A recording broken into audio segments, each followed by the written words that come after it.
Women engaged in sex trade in Makeni frequently experience abuse, harassment, and intimidation. The stigma associated with their profession, combined with limited economic opportunities and inadequate protection from law enforcement, worsen their vulnerability. Princess Koroma expressed concern over the level of harassment she and others face from clients.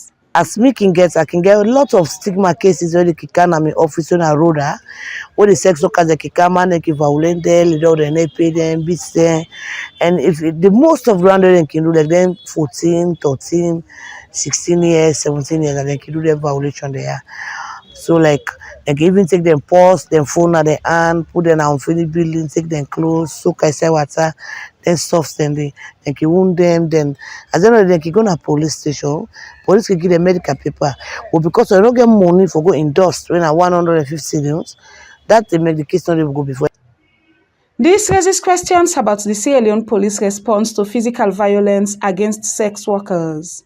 Aisha Kamara shared her personal experience, highlighting the challenges faced by these women.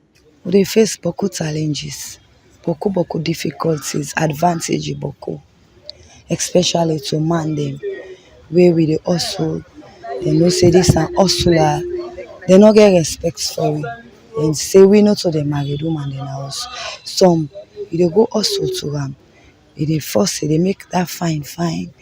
Mostly what they tell you so. You get some big man they back okay meet up where they get that kind heartless hearts than they where they know they sorry for woman them at all.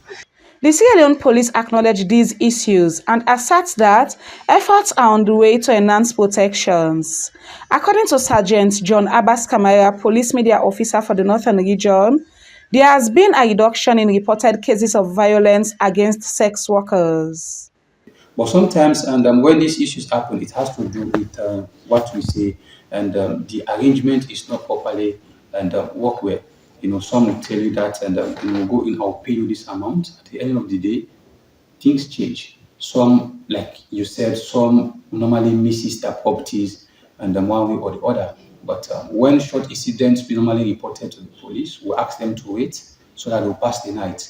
After which we'll go in and visit the actual place where the incident and took place.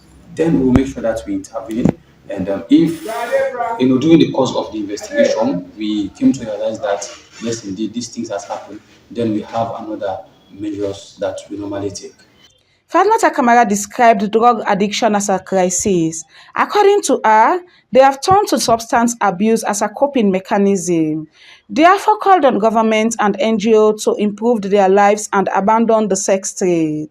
We pass Papa government then and they will try to and UN they let them help we for this crisis so they go through. So this now war between we who know what you they pass. It's not funny for we. They really feel pain. Do that and get for help we made a help we.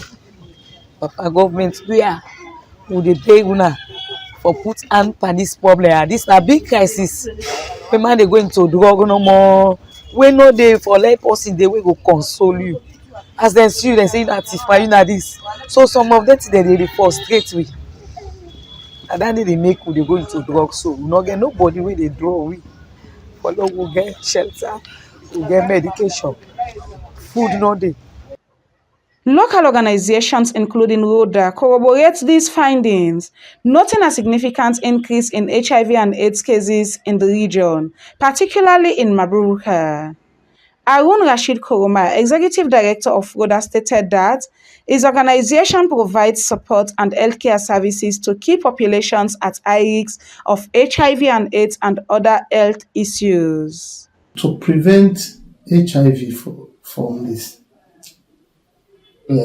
clients from the sex, to provide HIV, what we need to do is number one,